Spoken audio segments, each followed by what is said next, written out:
Hello नमस्कार, मैं अनुपम कुमार आप सभी का मौर्य गुरु के ऑनलाइन प्लेटफॉर्म पर हार्दिक स्वागत करता हूं।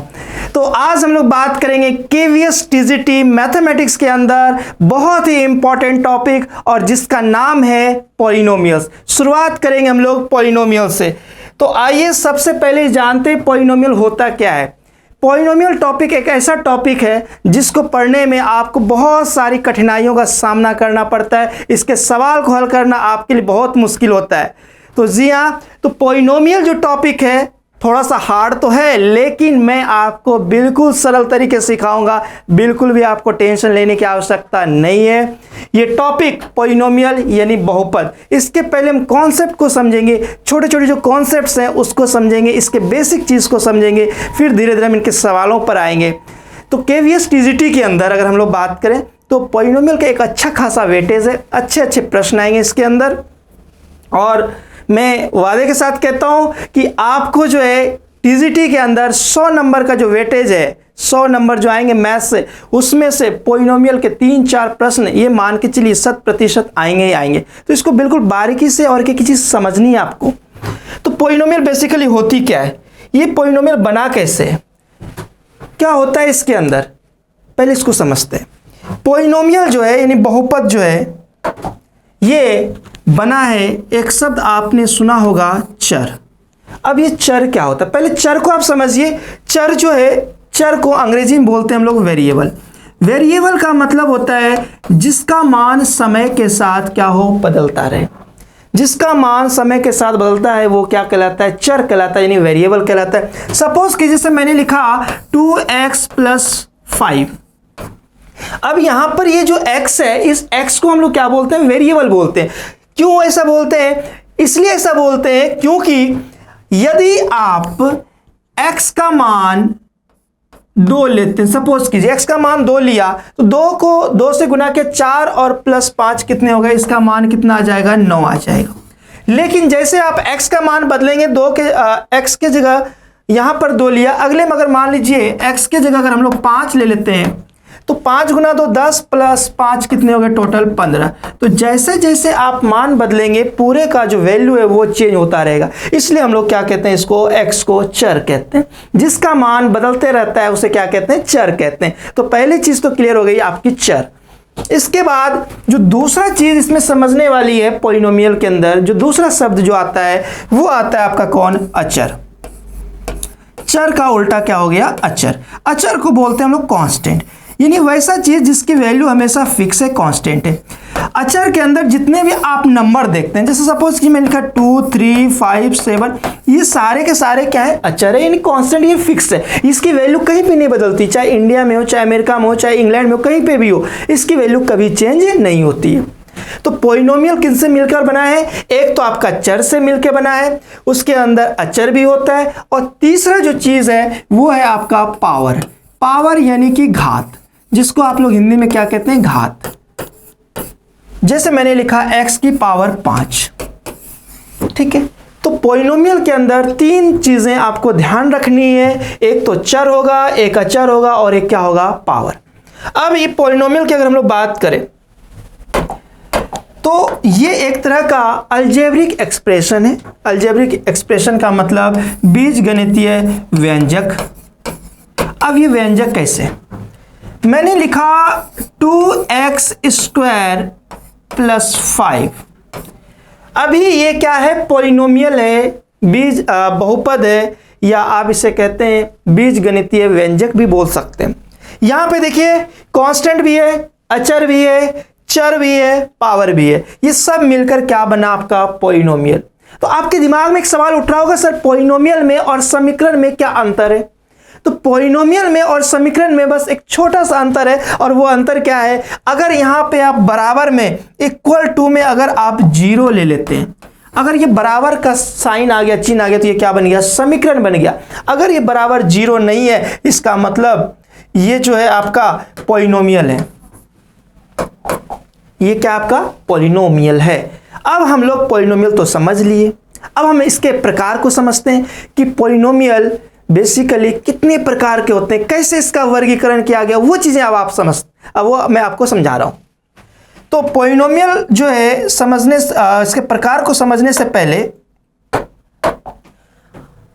आप इसके दो चीजों पर ध्यान देना पड़ेगा। एक तो होता है इसके अंदर पदों की संख्या, पदों की संख्या यानी कि नंबर ऑफ टर्म्स। हम लोग बात करेंगे किसकी? नंबर ऑफ टर्म्स की बात करेंगे। कोई भी पॉलिनोमियल अगर लिखा हुआ है उसमें नंबर ऑफ टर्म्स कितने होंगे ये आप कैसे बताएंगे, कैसे पता करेंगे, नंबर ऑफ टर्म्स कैसे निकालेंगे? सपोज कीजिए मैंने लिखा 2x² प्लस 3x प्लस 5, यहां पर कितने नंबर ऑफ टर्म्स हैं? नंबर ऑफ टर्म्स कैसे पता करते हैं? प्लस माइनस, ये जो प्लस माइनस का आप चिन्ह देख रहे हैं, ये प्लस माइनस का चिन्ह से जो भी चीजें अलग होती है उसको हम लोग टर्म्स में काउंट करते हैं। यहां पर 1 2 3, यहां पर कितने टर्म्स है? टोटल 3 टर्म्स है। नंबर ऑफ टर्म्स कितने हो गए? यहां पर 3 हो गए। कहीं पर लिखा हुआ है मान लीजिए 2x प्लस 5, यहां पर कितने टर्म्स हैं? 2 टर्म्स हैं, तो 2 टर्म हो गए। नंबर ऑफ टर्म्स कैसे निकालते हैं, कैसे पता करते हैं? प्लस माइनस से जो भी चीजें अलग की गई है उससे हम लोग नंबर ऑफ टर्म्स काउंट करते हैं। ये थी बात नंबर ऑफ टर्म्स की। आप इस एग्जाम्पल को थोड़ा ध्यान से देखिए। ये एक पॉलिनोमियल है। इस पॉलिनोमियल में अगर हम लोग बात करें कि नंबर ऑफ टर्म्स कितने हैं तो आप कहेंगे 1 2 3 और 4। नंबर ऑफ टर्म्स कितने यहां पर? 4 है। नंबर ऑफ टर्म्स जो है वो कितना है? 4 है। एक तो नंबर ऑफ टर्म्स क्लियर हो गया। दूसरा जो सबसे इंपॉर्टेंट चीज है इसके अंदर वो है क्या? डिग्री। डिग्री क्या होता है? डिग्री कैसे पता करेंगे किसी भी पॉलिनोमियल का? डिग्री पता करने के लिए आपको इसके पावर को देखना होगा। जिस भी पॉलिनोमियल का हाईएस्ट पावर जो होगा वही उसका डिग्री कहलाएगा। जैसे कि यहां पर अगर हम लोग बात करें, यहां पर इस पॉलिनोमियल में जो हाईएस्ट पावर है वो हाईएस्ट पावर कितना है? 3। इसीलिए इस पॉलिनोमियल की जो डिग्री होगी वो कितनी होगी? 3। डिग्री हमेशा हाईएस्ट पावर होता है। क्या होता है डिग्री? हमेशा हाईएस्ट पावर। डिग्री हमेशा याद रखेंगे, डिग्री क्या होता है? हाईएस्ट पावर यानी उच्चतम घात, हाईएस्ट पावर। ठीक है, ये बात क्लियर हो गई। डिग्री क्लियर हो गया, नंबर ऑफ टर्म्स क्लियर हो गया। अच्छा, कोएफिशिएंट क्या होता है? गुणांक जिसे आप कहते हैं। जो भी x के साथ यानी जो भी यहां कांस्टेंट दिख रहा है वो क्या इसका कोएफिशिएंट है। x² का कोएफिशिएंट क्या है? 8 है। x³ का कोएफिशिएंट क्या है? 4 है। x का कोएफिशिएंट क्या है? 2 है। तो ये सारे क्या हो गए? इनके कोएफिशिएंट हो गए। आइए आगे बढ़ते हैं।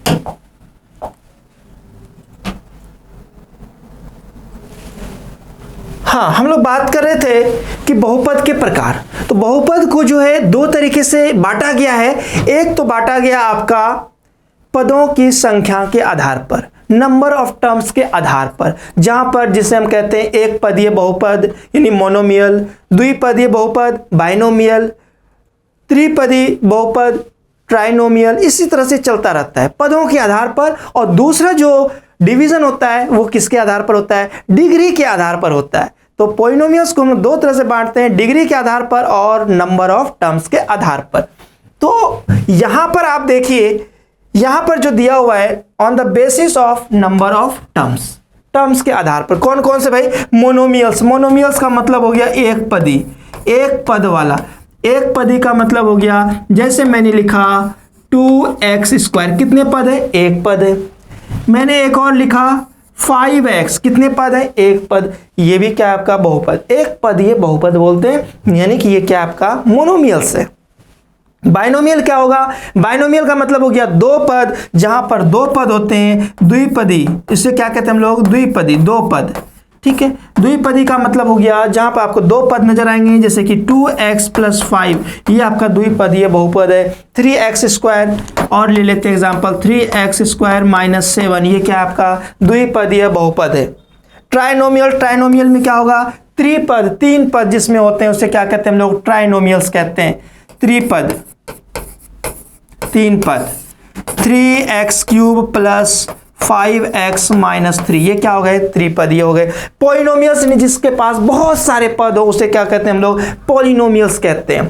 तो ये थे बहुपद के प्रकार on the basis of number of terms, पदों की संख्या के आधार पर। आइए आगे बढ़ते हैं। ये आप कुछ एग्जांपल्स आप देखिए फटाफट से। मोनोमियल्स में क्या हो गए? एक टर्म्स जिसमें एक पद हो, एक पद। द्विपद में क्या हो गया? बाइनोमियल्स में दो पद। देख रहे हैं आप, प्लस माइनस से अलग अलग किया गया है, दो पद है यहाँ पर। इसे क्या कहते हैं हम लोग? बाइनोमियल्स कहते हैं। और इसे क्या कहते हैं? मोनोमियल्स कहते हैं। ट्राइनोमियल्स तीन पद वाला, पॉलिनोमियल्स बहुत सारे पद देख सकते हैं आप यहाँ पे। ट्राइनोमियल 1 2 3 1 2 3 1 2 3, इसे क्या कहते हैं? ट्राइनोमियल्स। ये पॉलिनोमियल्स, पॉली का मतलब होता है बहुत सारा, यही ध्यान रखना है आपको। मेनी टर्म्स बहुपद 1 2 3 4 1 2 3 4 5 1 2 3 4 अलग अलग टर्म्स हैं, तो इसके हम लोग क्या कहते हैं?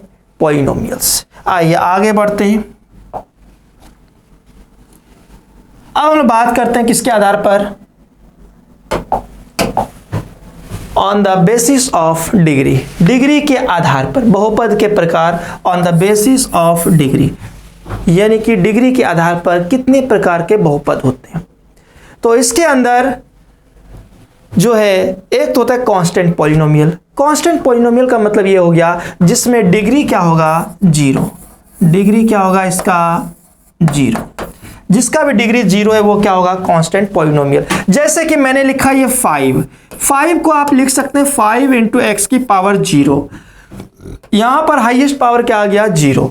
इसलिए हुआ क्योंकि x की पावर 0 की वैल्यू क्या हो गई? 1, और 5 इंटू 1 करेंगे वापस से क्या बन जाएगा? 5 बन जाएगा। तो जिसका भी हाईएस्ट पावर 0 है वो क्या हो गया? आपका कांस्टेंट पॉलिनोमियल। हो सकता है आपसे पूछ ले कि कांस्टेंट पॉलिनोमियल का जो डिग्री होगा वो क्या होगा? तो कांस्टेंट पॉलिनोमियल का डिग्री हमेशा क्या होगा? 0 होगा। दूसरी चीज लीनियर पॉलिनोमियल। लीनियर पॉलिनोमियल को हिंदी में कहते हैं रैखिक बहुपद। कौन सा? रैखिक बहुपद।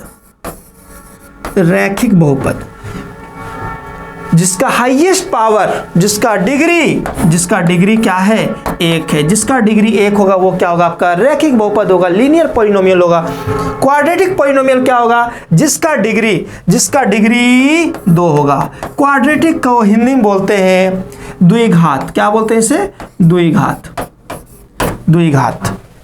बहुपद। आपने द्विघात समीकरण सुना होगा, क्वाड्रेटिक इक्वेशन जिसको कहते हैं। तो वहां पर हाईएस्ट पावर क्या होता है? 2 होता है। और यहां पर क्वाड्रेटिक पॉलिनोमियल है, द्विघात है, डी की वैल्यू क्या हो गई? 2 हो गई। क्यूबिक पॉलिनोमियल को बोलते हैं हम लोग त्रिघात। कौन सा घात? त्रिघात।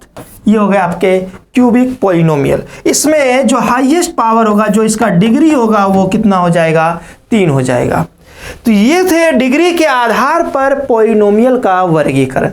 ये बेसिक फंडामेंटल चीजें जो आप सबको आनी चाहिए।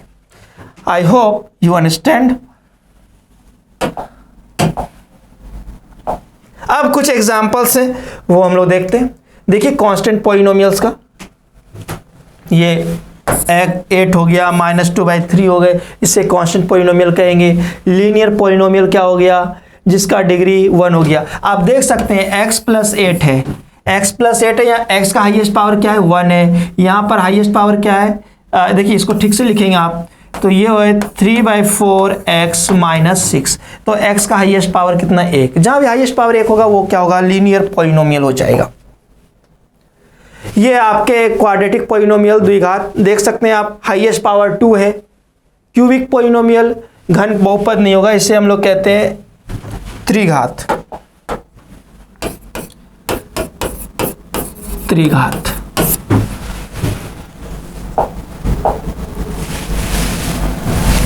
ये आपके क्या है? त्रिघात।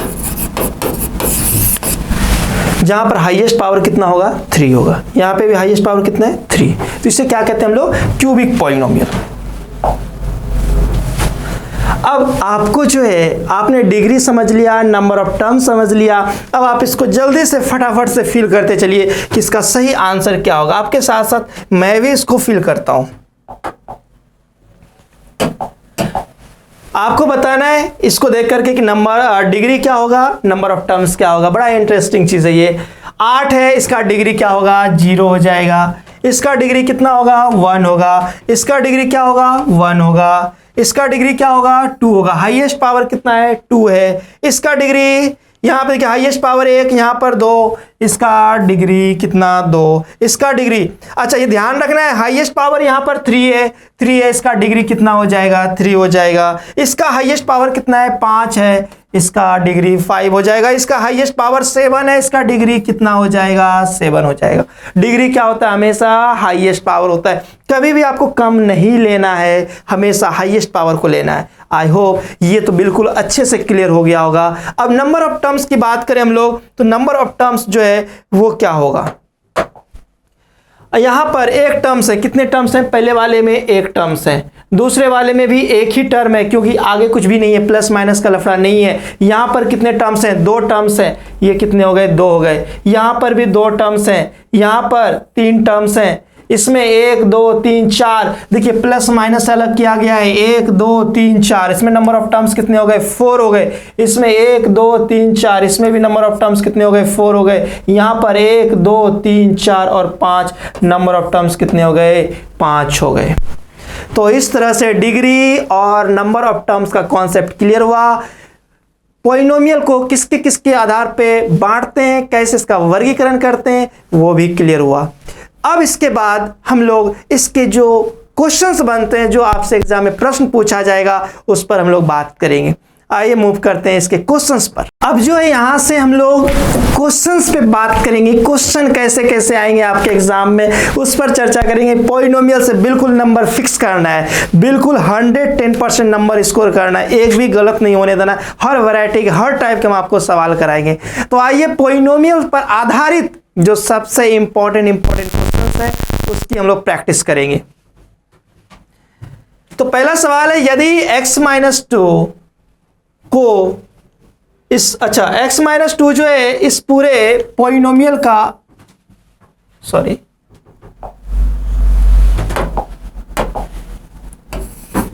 x-2 इस पूरे पॉलिनोमियल का क्या है गुणनखंड है। गुणनखंड का मतलब यह होता है कि x-2 से इस बहुपद में पूरा पूरा भाग जाएगा।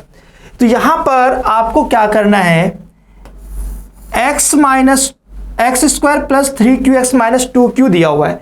आपको यह ध्यान रखना है जब कभी भी इस तरह के प्रश्न आ जाए और q का मान आपसे पूछे, q का मान पूछे, k का मान पूछे, p का मान पूछे, कि कोई सा भी यहां पर पूछ ले, तो अगर x-2 से भाग दे रहे हैं, आपको सिंपली क्या करना है, x-2 इज इक्वल टू क्या लेना है 0 लेना है, और x का वैल्यू यहां से क्या आ जाएगा 2 आ जाएगा। और इस 2 को आप इसमें रख दीजिए, इस बहुपद में 2 की x बराबर 2 रख देना है। तो जब 2 का मान यहां रखेंगे तो ये होगा 2 का स्क्वायर प्लस 3q इंटू 2 और minus 2q is equal to 0। अच्छा, यहां बराबर में आपको 0 लेना पड़ेगा। कभी भी अगर ये गुणनखंड है, इसका मतलब ये पूरा पूरा भाग देगा, और पूरा पूरा भाग देने का मतलब होता है शेषफल क्या होगा 0 होगा, इसलिए हम लोग यहां पर बराबर में 0 लेंगे। तो यहां से अपने पास आ गया 4 plus 6q minus 2q is equal to 0। तो देखिए 4 उधर चला जाएगा और 6 में 2 घटा देंगे, कितना हो जाएगा 4q इज इक्वल टू -4, और q की वैल्यू क्या आ गई -1। तो बड़ा आसानी से आप q की वैल्यू यहां पर निकाल सकते हैं, और q की वैल्यू क्या हो गई -1 हो गई। बस बेसिकली आपको ध्यान ये रखनी, इतनी सी बात रखनी है कि x-2 इज इक्वल टू 0 लेना है, और x का मान क्या आ जाएगा 2 आ जाएगा, और उस 2 को इस पूरे बहुपद में रख देना है बस, और बराबर में क्या ले लेना है 0। तो यहां से आपका किसका मान निकल जाएगा q का मान निकल जाएगा। आइए फटाफट से दूसरा सवाल देखते हैं। देखिए अगला सवाल, नेक्स्ट क्वेश्चन, ये दिया हुआ है x+2 से पूरा पूरा भाग जा रहा है, वापस से वही कहानी, x+2 से पूरा पूरा भाग जा रहा है, तो x की वैल्यू कितनी लेंगे आप -2, और -2 इस पूरे बहुपद में आप रख देंगे, तो -2 का ये क्यूब हो जाएगा प्लस 6 इंटू -2 का whole square plus 4 into -2 plus k is equal to 0। बराबर में कितना लेना है आपको 0 लेना है, ठीक है। इसको जब आप हल करेंगे तो ये क्या होगा -8 प्लस, अच्छा ये प्लस हो जाएगा, प्लस 6 गुना 4 24, और -8 प्लस के इज इक्वल टू 0। तो यहाँ से के की वैल्यू आ जाएगी कितनी, 14। देखिए 8 8 16, 16 में घटा देंगे 24, 8 -8, के की वैल्यू कितनी आ गई, -8। यहाँ से आप के का मान निकालेंगे कितना हो जाएगा, -8। तो ये जो क्वेश्चन है, ये जो कॉन्सेप्ट, ये क्लियर हो गया होगा। कभी भी आपको के का मान निकालना हो, क्यू का मान निकालना हो, और अगर इससे भाग दे रहे हैं तो x + 2 से, तो x की वैल्यू कितनी लेनी है, x = -2। आइए कुछ सवाल आप खुद प्रैक्टिस करें। ये सारे क्वेश्चंस के पीडीएफ आपको टेलीग्राम चैनल पर मिल जाएगा हमारा। तो हमारा टेलीग्राम चैनल आप जरूर ज्वाइन करें, मौर्य कंपटीशन क्लासेस। अब ये कह रहा है कि x³ - 6x² + 11x - 6, तब fx का इनमें से कौन सा गुणनखंड नहीं है। आपको ये पता करना है कि 4 हैं आपके पास, इनमें से कौन सा इसका गुणनखंड नहीं है। कौन सा गुणनखंड नहीं है, कैसे पता करेंगे आप। पहला x - 1 दिया हुआ है, तो x की वैल्यू आप 1 लेंगे और इस 1 को आप इस बहुपद में रखेंगे, और रखने पर क्या इसका मान 0 आता है क्या। अगर 0 आएगा तो यही इसका आंसर होगा, अगर नहीं आएगा तो इसका आंसर नहीं होगा। तो सबसे पहले आप यहाँ 1 रखेंगे, तो ये होगा 1, यहाँ पर 1 रखेंगे, -1 का स्क्वायर 1, -6 + 11 - 6, तो ये हो गए 6 6 12 और 11, टोटल कितने हो गए, 0। मतलब ये तो इसका गुणनखंड है, ये तो गुणनखंड है, ये इसका आंसर नहीं होगा इस सवाल का। चलिए x - 2 है, तो x - 2 के लिए x बराबर कितना लेना होगा, 2, और x की वैल्यू यहाँ 2 रखेंगे, तो ये होगा 8 -4, 2 स्क्वायर करेंगे, 4 × 6 24, और प्लस 22 - 6, कितना आ रहा है इसको हल करके, 22 और 8 30, और 24 और 6 30। देखिए ये भी 0 आ रहा है, मतलब ये भी इसका आंसर नहीं होगा, क्योंकि पूछा है नॉट अ फैक्टर, गुणनखंड नहीं है। ये सारे गुणनखंड हैं, ये भी गुणनखंड है। अब इसके लिए चेक करते हैं हम लोग x + 3 के लिए। तो x की वैल्यू कितनी रखनी है आपको, -3 लेना है, और -3 को यहाँ रखेंगे तो ये होगा -27, और फिर यहाँ -3 रखेंगे तो स्क्वायर करेंगे, 9 9 6 54, -54 आएगा, और यहाँ पर -3 रखेंगे तो -33 होगा, और लास्ट में -6 है। क्या ये बराबर 0 आएगा क्या, नहीं, ये बराबर 0 नहीं आएगा, और यही इसका क्या होगा, सही आंसर होगा। x + 3 जो है इसका फैक्टर यानी गुणनखंड नहीं है। क्या ये x - 3 हो सकता है क्या, चलिए इसको भी चेक कर लेते हैं। इसके लिए x बराबर कितना लेना होगा, आपको 3 लेना होगा, x = 3। जब x = 3 लेंगे आप, तो रखिए यहाँ पे, ये क्या होगा, 27 - 54 54, फिर प्लस 33 और -6, क्या ये = 0 आ रहा है, चेक करें आप। 33 और 27 60, और ये 60 0 आ गया, यानी कि इसका जो सही आंसर है वो क्या हो जाएगा, सी जो है इसका करेक्ट आंसर होगा, क्योंकि ये गुणनखंड नहीं होगा।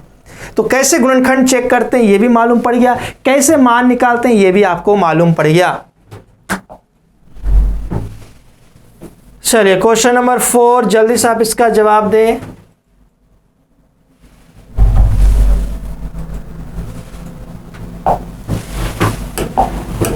क्वेश्चन नंबर 4 में कह रहा है x + t x² + px + q और x² + lx + 3। अच्छा ये आपके 4 ऑप्शन दिए। अच्छा इसमें एक m आ रहा है, m आ रहा है, इसका मतलब यहाँ पर कहीं ना कहीं m होगा जो मिसिंग है, तो m ढूंढते हैं, m कहाँ पर होना चाहिए, यहाँ पर px + q है, lx यहाँ पर m होना चाहिए। चलिए ये m अगर इसको लेके चलते हैं, देखते हैं आंसर आता है या नहीं हमारा। तो x + t जब इसका गुणनखंड है, तो पहला केस तो ये बनता है कि x की वैल्यू आप -t लें, x की वैल्यू -t इसमें रखेंगे आप, तो क्या होगा, ये हो जाएगा t², फिर ये होगा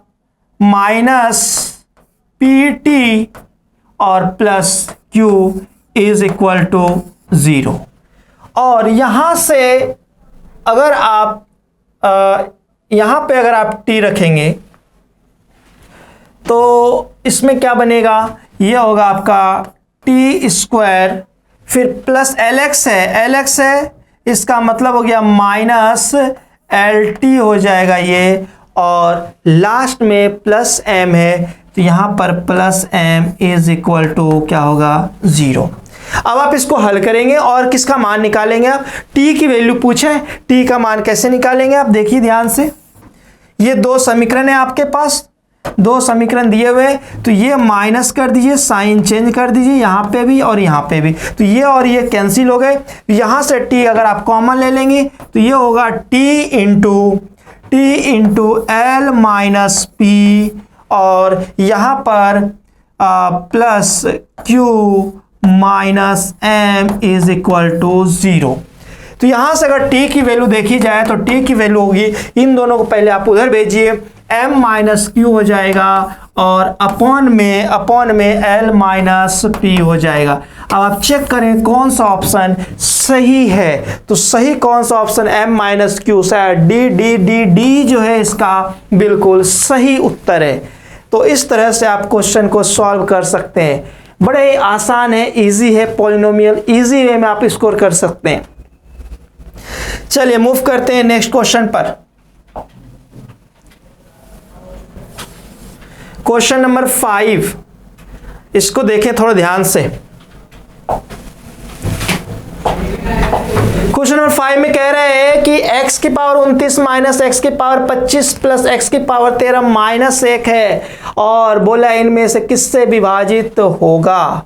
क्या इन दोनों से विभाजित होगा क्या, तो इन दोनों से विभाजित होगा या नहीं होगा, ये मैंने आपको सिखा दिया है कि कैसे चेक करना है। x माइनस 1 है तो x इज इक्वल टू 1 आप रखें, इसमें एक अगर रखेंगे x बराबर तो ये हो जाएगा कितना 1 माइनस 1 प्लस 1 और माइनस कितना 1। क्या ये 0 आ रहा है, बिल्कुल ये 0 आ रहा है, यानी कि x माइनस 1 से तो विभाजित हो रहा है।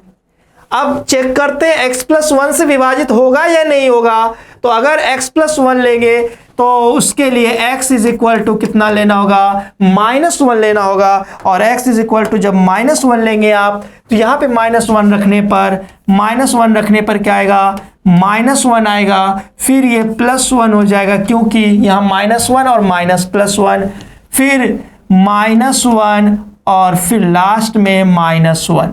तो यहाँ से ये और ये तो कट गए, लेकिन ये -2 आ गया, ये 0 नहीं आया। अगर 0 नहीं आएगा तो उससे भाग नहीं जाएगा। ये बात आप अपने दिमाग में बिठा लें अच्छे से। तो यानी कि पहला जो ऑप्शन है ये तो बिल्कुल गलत है, दोनों से भाग नहीं जाएगा। x माइनस 1 से जाएगा पर x प्लस 1 से नहीं जाएगा, ये इसका सही उत्तर है। और x प्लस 1 से ये बिल्कुल गलत है, और ना तो x से तो जा ही रहा है, ये भी इसका आंसर नहीं होगा। सटीक आंसर, सही आंसर क्या होगा इसका, बी होगा। I hope you got it. आपको इस समझ में आ गया होगा पॉलिनोमियल का कॉन्सेप्ट, कैसे वैल्यू निकालते हैं, कैसे ये गुणनखंड चेक करते हैं, ये सारी चीजें।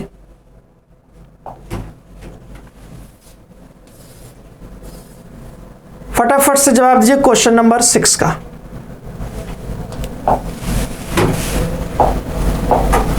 क्वेश्चन नंबर 6 में कह रहा है कि किस मान के लिए x minus 1 x cube minus k का एक गुणनखंड होगा। For what value of k will x minus 1 be a factor of x cube minus k. तो के की वैल्यू निकालनी, बहुत ही सिंपल और आसान सवाल। x का मान कितना लेंगे, 1 लेंगे, क्योंकि x माइनस 1 है, इक्वल टू 0 करेंगे, x बराबर क्या हो जाएगा, 1 हो जाएगा। तो 1 की वैल्यू यहां रखें आप, एक क्यूब माइनस के इज इक्वल टू 0, और k की वैल्यू k को उधर शिफ्ट करेंगे, k इज इक्वल टू कितना हो जाएगा 1 जो है इसका सही आंसर। बिल्कुल हलवा सवाल, इजी सवाल, आसान सवाल। क्वेश्चन नंबर 7 नंबर सवाल ये आपके पास है। इसमें भी वापस से k का मान निकालना है। x प्लस 1 है तो x की वैल्यू क्या होगी, -1 होगी। ये आपके दिमाग में बैठ गया होगा अच्छे से। x इज इक्वल टू -1, तो यहां वैल्यू रखें आप, -1 की पावर 100 करेंगे, इसकी वैल्यू 1 होगी, और यहां -1 तो ये -2 प्लस के इज इक्वल टू 0, और -2 के की वैल्यू यहां पे भी क्या होगा 1 होगा। k की वैल्यू कितनी हो गई? 1 हो गई। आप यहाँ वैल्यू रखेंगे -1 की पावर 100 है, इसका मान 1 होगा, और यहाँ 99 तो -1 इंटू 2 -2 और प्लस k, इसकी वैल्यू -1 को उधर भेजेंगे, k की वैल्यू क्या आ गई? 1 आ गई। क्वेश्चन नंबर 8 फटाफट से आप देखिए और खुद व खुद सॉल्व करने का प्रयास करें। आपको मैंने इतने सारे सवालों के प्रैक्टिस करा दिए, अब आप ऑटोमेटिक खुद व खुद इस सवाल को हल कर सकते हैं और जवाब दे सकते हैं। बताइए क्या होगा? यदि x³ - 5x² + p को x + 2 से भाग देना है, तब p का मान क्या होगा? p का मान बताना है।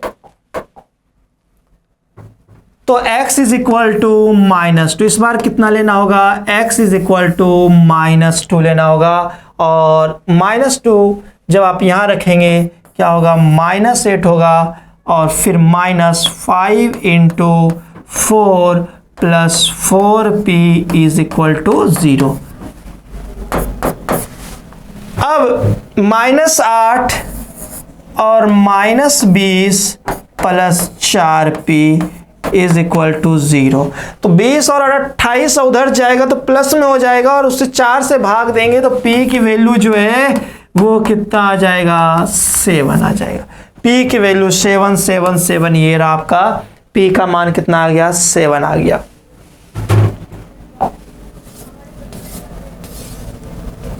क्वेश्चन नंबर 9, 9वें नंबर सवाल को आप देखिए ध्यान से और इसका जवाब दीजिए। x - a से भाग देना है किसको? इस पूरे बहुपद को, पॉलिनोमियल को, और आपको बताना है किसका मान? b का मान बताना है। तो इसका आंसर निकालिए जल्दी से।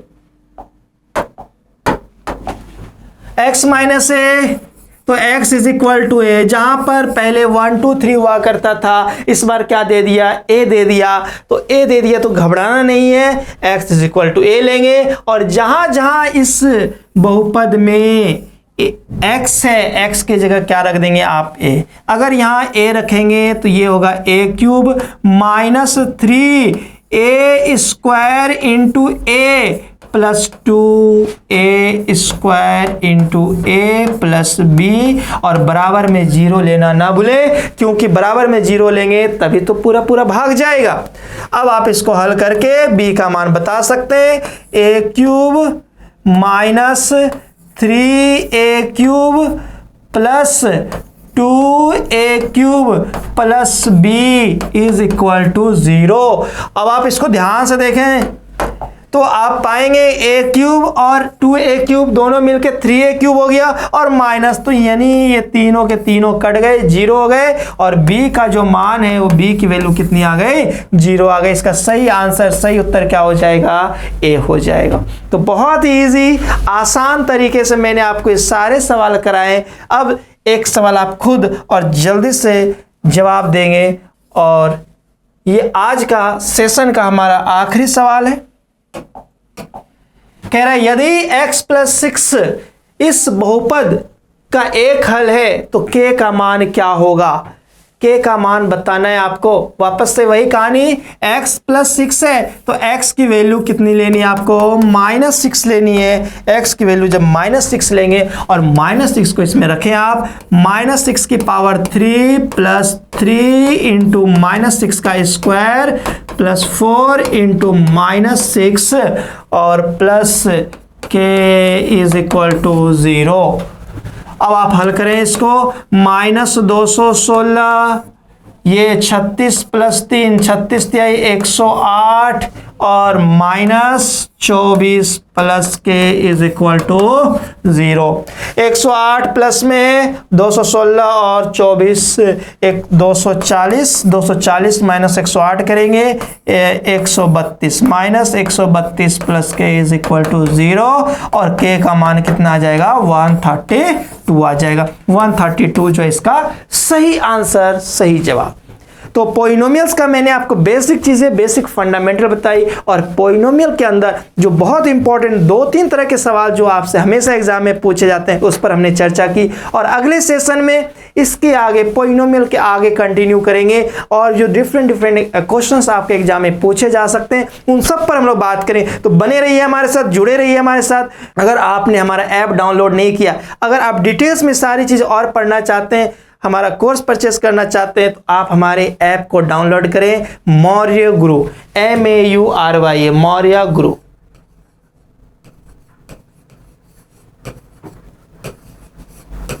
यहाँ पर आपको कंप्लीट कोर्स मिलेंगे, बिल्कुल बेसिक से एक एक चीज़ समझाया हुआ है, एक एक चीज़ वहाँ पर हम समझाएंगे आपको और डिफरेंट नंबर ऑफ क्वेश्चंस डालेंगे और यहाँ पर आपको लगातार ये सीरीज चलता रहेगा। आज का पहला सेशन था पॉलिनोमियल का, इसके आगे हम लोग कंटिन्यू करेंगे पॉलिनोमियल के।